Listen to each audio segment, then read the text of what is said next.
آج supreme court of Pakistan میں ایک بہت ہی اہم واقعہ پیش آیا ہے جو بلدیاتی انتخابات والا کیس ہے. اس کی سماعت کے دوران جسٹس قاضی فائز عیسیٰ صاحب جو ہیں ان کی اٹارنی جنرل آف پاکستان کے ساتھ کچھ بات چیت ہو رہی تھی. تو اس دوران جسٹس قاضی فائز عیسیٰ صاحب نے کچھ ریمارکس دیے اور انہوں نے کہا کہ پاکستان میں میڈیا آزاد نہیں ہے اور اصل صحافیوں کو اٹھا کر باہر پھینکا جا رہا ہے اور ہر مخالف اور غدار جو ہے اس کو حکومتی حمایت کرنے والا اور محب وطن بتایا جاتا ہے. یعنی کہ جو مخالف ہے حکومت کا اس کو غدار کہا جاتا ہے اور جو حکومت کی حمایت کرتا ہے اس کو محب وطن کہا جاتا ہے اور ملک کو منظم طریقے سے تباہ کیا جا رہا ہے. مجھے یہ کہنے میں آر نہیں کہ ملک میں میڈیا آزاد نہیں ہے. تو جسٹس مقبول باقر صاحب نے کہا کہ ججز کو ایسی باتیں نہیں کرنی چاہیے لیکن ہم مجبور ہو گئے ہیں کہ صورتحال ایسی ہے کہ ہم کب تک خاموش رہیں گے. اب اس دوران قاضی فائز عیسیٰ صاحب جو ہیں انہوں نے وہاں پر عدالت میں موجود صحافیوں سے کہا کہ کیا آپ میں کوئی ایسا ہے جو یہ سمجھتا ہے کہ پاکستان میں میڈیا آزاد ہے؟ اگر آپ سمجھتے ہیں کہ میڈیا آزاد ہے تو آپ ہاتھ اٹھائیں.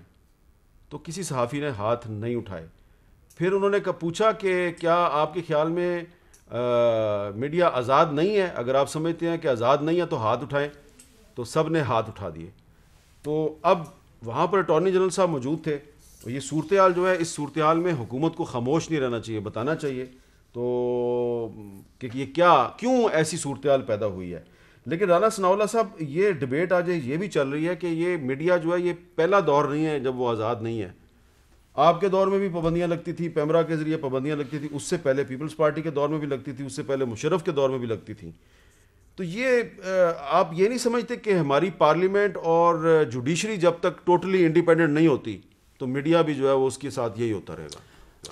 بالکل یہ بات درست ہے کہ ایسا ظلم اور زیادتی جو حکومت کی وجہ سے یا حکومتیں کریں اس کے آگے میں اس کے راستے میں اگر کوئی رکاوٹ ہے تو وہ عدلیہ ہے.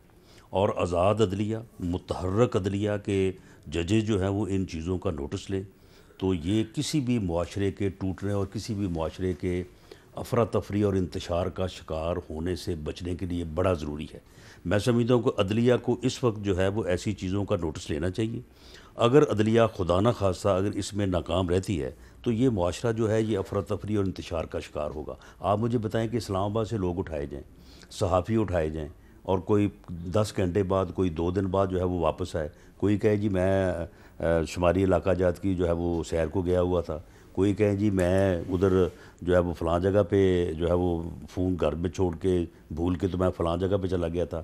سی سی ٹی وی کیمرے کا پورے اسلام آباد میں اس جگہ پہ بند تھے جس جگہ سے مطیع اللہ جان کو جو ہے وہ اغوا کیا گیا. آج تک کسی عدالت نے بندے مغوی کے برآمد ہونے کے بعد آج تک پوچھا ہے کہ بھئی یہ بندہ جب اغوا ہوا ہے اور یہ شمالی علاقہ جات کی سیر کر کے 2 دن بعد واپس آ گیا تو اس کو کس نے اغوا کیا ہے؟ تو یہ چیزیں جو میں سمجھتا ہوں کہ آج کا سپریم کورٹ کے بینچ کا جو نوٹس ہے یا جو ان کی گفتگو ہے یہ گفتگو جو ہے اس وقت کی ضرورت ہے.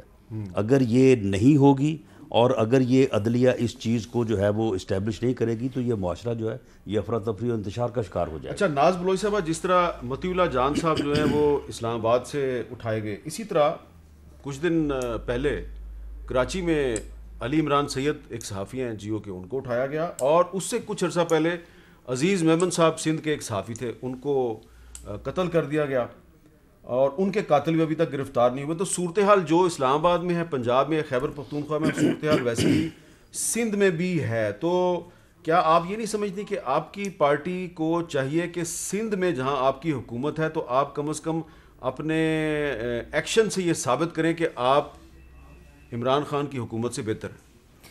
دیکھیں حامد میر صاحب, ہماری ہر ممکن کوشش ہے کہ وفاق میں تو ہمیں جمہوریت کہیں نظر نہیں آتی. ایک کنٹرولڈ میڈیا جو ہے وہ جمہوریت کی مخالفت کرتا ہے اور ہمیشہ جمہوریت میں ایک آزاد میڈیا جو ہے وہی پنپتا ہے. ہماری پوری کوشش ہے اور ہم پیپلز پارٹی تو رہی ہے ہمیشہ ڈیموکریٹک وائس کے طور پہ, آپ کے سامنے ایک اس کی تاریخ ہے. اور بات یہ ہے کہ یہ جو باتیں ابھی آپ نے